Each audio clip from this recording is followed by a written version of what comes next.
নমস্কাৰ। আজিৰ এই ভিডিঅ'টোত জানো হওক মীন ৰাশিৰ ব্যক্তিসকলৰ বাবে আগষ্ট মাহটো কেনেকুৱা যাব। দন্ত দ, প্ৰথম চ, দন্ত থ আৰু জ।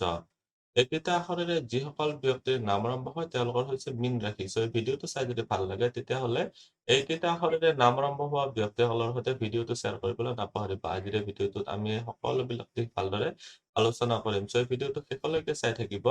আপুনি যদি এতিয়ালৈকে মোৰ চেনেলটো ছাবস্ক্ৰাইব কৰা নাই তেতিয়াহ'লে ছাবস্ক্ৰাইব কৰি ল'ব আৰু ভৱিষ্যতে আপলোড কৰা ভিডিঅ'ৰ নটিফিকেশ্যন পাবৰ বাবে বেল আইকনটো চুই অল চিলেক্ট কৰি দিব। প্ৰথমতে জানো হওক আপোনালোকৰ স্বাস্থ্যৰ ক্ষেত্ৰত ৰাশিৰ অধিপতি বৃহস্পতি গ্ৰহটো তৃতীয় ঘৰত আছে আৰু এটা শত্ৰু স্থানস্থ হৈ আছে। শত্ৰু ৰাশিত আছে যদিও এইটো এটা বৃহস্পতিৰ কাৰণে পজিটিভ ৰাশিয়ে হয়। তৃতীয় ঘৰত বৃহস্পতিৰ স্থিতি থাকিলে আপোনালোকৰ সৰু সুৰা ভ্ৰমণ হৈ থাকিব। এইখিনি সময়ছোৱাত ৰাশিতে যিহেতু ৰাহুৰ স্থিতি আছে আপোনালোকৰ স্কিন ৰিলেটেড প্ৰব্লেম বা ধূলি বালিৰ এলাৰ্জি শ্বাস প্ৰশ্বাসজনিত যিবিলাক প্ৰব্লেম হয় হাঁওফাঁওজনিত কমপ্লেইন আনিব পাৰে। ইয়াতে দেখুৱাই দিছো যে আপোনালোকৰ ব্যয়ৰ স্থানত শনি গ্ৰহটো থাকি ইয়াৰ পৰা যিহেতু ৰোগৰ স্থানত দৃষ্টি দিছে কিছুমান বিষজনিত বেমাৰ এইখিনি সময়ছোৱাত হৈ থাকিব। বৰ্তমান সময়ছোৱাত মই সাৱধান কৰাই দিছো যে মীন ৰাশিৰ ব্যক্তিসকলৰ বাবে স্বাস্থ্যৰ ক্ষেত্ৰত বৰ এটা ভাল সময় নহয়। এইখিনি সময়ছোৱাত ৰোগৰ স্থানৰ অধিপতি যিহেতু আপোনালোকৰ ৰবি গ্ৰহটো যে 16 তাৰিখলৈকে পাকস্থলীৰ ঘৰত আছে কিছুমান খাদ্য বস্তু হজম নহ'ব পাৰে সেইবিলাক বস্তু আপোনালোকে একদমেই নাখাব। অন্যথা আপোনালোকৰ পেটৰ কমপ্লেইন হৈ পেলাই আপোনালোকৰ ধৰি লওক ডায়েৰিয়া পৰ্যন্তও হৈ যাব পাৰে। অলপ সাৱধান হ'ব। শনি গ্ৰহটোৰ যিহেতু দ্বাদশ ঘৰৰ পৰা দৃষ্টি ৰোগৰ স্থানত দি আছে আৰু শনিৰে পৰম মিত্ৰ ৰাহুৰ স্থিতি যিহেতু লগ্নত বা ৰাশিত আছে আপোনালোকৰ জন্মকুণ্ডলী অনুযায়ী আচলতে ৰাহুৰ কাৰণে কিছুমান প্ৰতিকাৰ কৰিব পাৰিলে ভাল হ'ব। এইটো এটা আপোনালোকৰ কাৰণে অতিকৈ প্ৰয়োজন হৈ আছে। নহ'লে আপোনালোকৰ এলাৰ্জিক ৰিয়েকশ্যন বা ইনফ্লেমেশ্যন তেনেকুৱা ধৰণৰ প্ৰব্লেম এইখিনি সময়ছোৱাত হ'ব পাৰে। উপাৰ্জন আৰু ধন সঞ্চয়ৰ ক্ষেত্ৰত চালে উপাৰ্জনৰ ঘৰৰ মালিক শনি গ্ৰহটো দ্বাদশস্থ হৈ আছে। আপোনালোকে যদি ইম্পৰ্ট এক্সপৰ্টৰ যদি বিজনেছ কৰি আছে ঘৰৰ পৰা দূৰত চাপ্লাই দিয়ে বা দূৰৰ পৰা বস্তু আনি আপোনালোকৰ ঘৰৰ ওচৰতে বেচে বা আপোনালোকৰ ব্যৱসায়ৰ স্থানত বিক্ৰী কৰে তেতিয়াহ'লে আপোনালোকৰ কাৰণে বহুত ভাল। এইখিনি সময়ছোৱা আপোনালোকৰ এইবিলাক ক্ষেত্ৰত ইম্পৰ্ট এক্সপৰ্টৰ ব্যৱসায়ৰ ক্ষেত্ৰত ভাল হ'ব। আপোনালোকৰ যিবিলাক ধৰি লওক ঘৰুৱা ক্ষেত্ৰতো আপোনালোকৰ যিটো বেডৰুম ৰিলেটেড বস্তু যদি ব্যৱসায় কৰে তেতিয়াহ'লে আপোনালোকৰ কাৰণে ভাল হ'ব। আপোনালোকৰ বৃহস্পতি গ্ৰহটো ইয়াৰ পৰা যিহেতু আপোনালোকৰ ইনকামৰ ঘৰত দৃষ্টি দি আছে চ' পৰাক্ৰমৰ জৰিয়তে ইনকামৰ ক্ষেত্ৰত বৃদ্ধি কৰিবলৈ পাৰিব। বৃহস্পতিৰ দৃষ্টি ভাগ্যৰ স্থানতো আছে। বৃহস্পতিৰ দৃষ্টি আপোনালোকৰ হাজবেণ্ড বা আপোনালোকৰ ব্যৱসায়ৰ ঘৰতো আছে। চ' মুঠতে চাবলৈ গ'লে বৃহস্পতি গ্ৰহটো যিহেতু কৰ্মস্থানৰ মালিক হয় চ' কৰ্মস্থানত আপোনালোকে পদবী প্ৰাপ্তি এইখিনি সময়ছোৱাত হ'ব।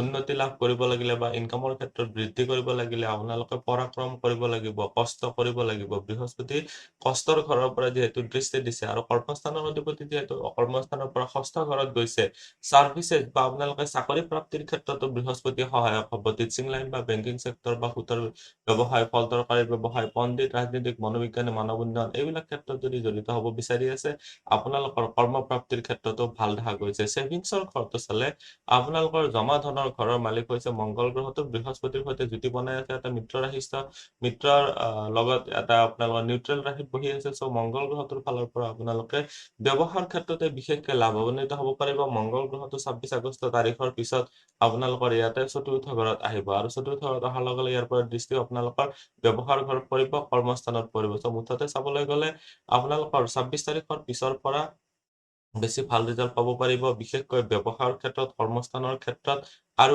ধন বৃদ্ধিৰ কাৰণে বিশেষকৈ ভাল হ'ব। ধন বৃদ্ধি মানে আপোনালোকৰ জমা ধন বা ছেভিংছতো বৃদ্ধি কৰিবলৈ পাৰিব।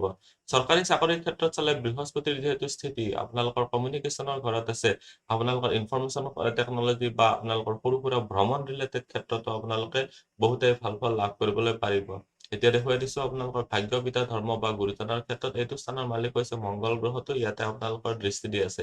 ধৰ্ম কৰ্ম বা গুৰুজনাৰ কাৰক আপোনালোকৰ বৃহস্পতি গ্ৰহটোৰো ইয়াতে দৃষ্টি আছে। এইটো ঘৰত ৰাহুৰ দৃষ্টিও আছে। চ' আপোনালোকৰ কিছুমান কনফিউজন ক্ৰিয়েট হৈ থাকিব পাৰে। এইখিনি সময়ছোৱাত আপোনালোকৰ ডিচিশ্যন মেকিংটো অলপ দুৰ্বল হৈ যাব। ভুল ডিচিশ্যন ল'ব পাৰে। এইখিনি সময়ছোৱাত আপোনালোকে সাৱধান হ'ব লাগিব। ৰাহুৰ দৃষ্টি যিহেতু ভাগ্যৰ স্থানত আছে এইখিনি সময়ছোৱাত ভাগ্যৰ ফালৰ পৰাও ছাপোৰ্ট লাভ কৰিব পাৰিব। ৰাহুৰ স্থিতি যিহেতু আপোনালোকৰ ৰাশিতে আছে আপোনালোকৰ নিজে কনফিউজন বা আপোনালোকৰ সন্দেহৰ ভাৱৰ কাৰণে এইখিনি সময়ছোৱাত আপোনালোকৰ সৰু সুৰা যিবিলাক ভ্ৰমণ বা আপোনালোকৰ যিসকলৰ সৈতে সদায় উঠা বহা হৈ থাকে তেনেকুৱা মানুহৰ সৈতেও প্ৰব্লেমৰ ক্ৰিয়েট হ'ব পাৰে। ভাগ্যৰ স্থানত শনি গ্ৰহটোৰ দশম দৃষ্টি পৰি থকাৰ কাৰণে কিছুমান অবাঞ্ছিতভাৱে আপোনালোকৰ খৰচো হৈ যাব পাৰে। এইখিনি সময়ছোৱাত সাৱধান হ'ব লাগিব। ধৰ্মিক কৰ্মীৰ ক্ষেত্ৰত বেয়া নহয়। এইটো ঘৰৰ যিহেতু আপোনালোকৰ বৃহস্পতিৰ দৃষ্টি আছে ধৰ্মিক কৰ্মীৰ ক্ষেত্ৰত জড়িত হ'ব পাৰে। আপোনালোকৰ অসুবিধা নাই। পিতাৰ ফালৰ পৰা বা গুৰুজনাৰ ফালৰ পৰা ছাপোৰ্ট লাভ কৰিব পাৰিব, কিন্তু কনফিউজন ক্ৰিয়েট নকৰিব। এইখিনি সময়ছোৱাত কিবা ডাঙৰ ডিচিশ্যন ল'ব লগা থাকিলে আপোনালোকে পৰামৰ্শ ল'ব, তেতিয়া আপোনালোকে নিশ্চয় ভাল ফল লাভ কৰিবলৈ পাৰিব। প্ৰেম প্ৰসংগ বা বিবাহৰ ক্ষেত্ৰত চালে লাভ ৰিলেশ্যনশ্বিপৰ ঘৰত ৰবিৰ স্থিতি আছে। ৰবি আপোনালোকৰ শত্ৰু স্থানৰ অধিপতি হৈ পেলাই যিহেতু আপোনালোকৰ পঞ্চম ঘৰত আছে, প্ৰেমৰ স্থানত আছে, কোনোবা নহয় কোনোবা শত্ৰুৱে আপোনালোকক ডিষ্টাৰ্ব দিব পাৰে। এইখিনি সময়ছোৱাত আপোনালোকৰ যিবিলাক অবিবাহিত আছে তেওঁলোকৰ কাৰণে কৈছো, যিসকলে ধৰি লওক লাভ ৰিলেশ্যনশ্বিপত আছে তেওঁলোকৰ কাৰণে কৈছো। ৰবিৰ স্থিতি 16 তাৰিখলৈকে যিহেতু ইয়াতে আছে, চ' আপোনালোক অলপ সাৱধান হ'ব।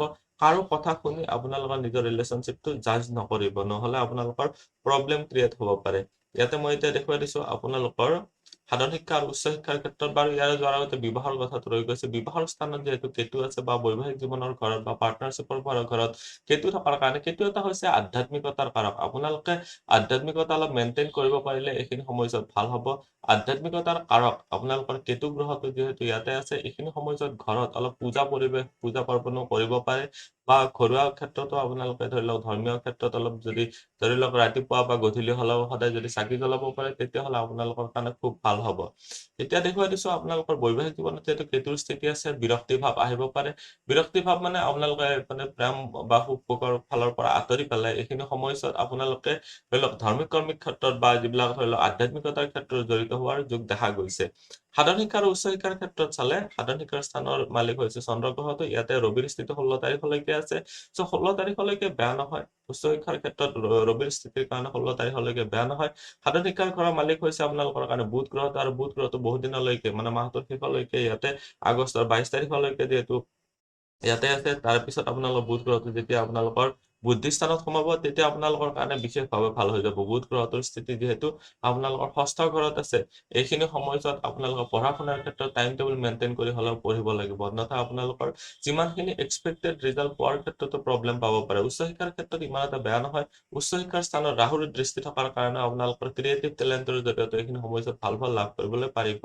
আজিৰ এই ভিডিঅ'টোত আমি মীন ৰাশিৰ ব্যক্তিসকলৰ বাবে আগষ্ট মাহটো কেনেকৈ যাব গোটেইখিনিয়ে জানিলো। ভিডিঅ'টো চাই কেনেকুৱা লাগিলে কমেণ্টত নিশ্চয় জনাব। আপুনিও যদি আপোনাৰ বিষয়ে জানিব বিচাৰে তেতিয়াহ'লে হোৱাটছএপত কণ্টেক্ট কৰিব পাৰে। ধন্যবাদ। এইটো ভিডিঅ'ত আগবঢ়োৱা জ্ঞানখিনিৰ পৰা যদি আনৰো উপকাৰ হ'ব ভাবে, তেনেহ'লে বন্ধুবৰ্গ, আত্মীয় স্বজন আৰু চিনাকি মানুহৰ সৈতে শ্বেয়াৰো কৰিব। আপোনালোকে নেক্সট ভিডিঅ' কিহৰ ওপৰত চাব বিচাৰে কমেণ্টত জনাব। ধন্যবাদ।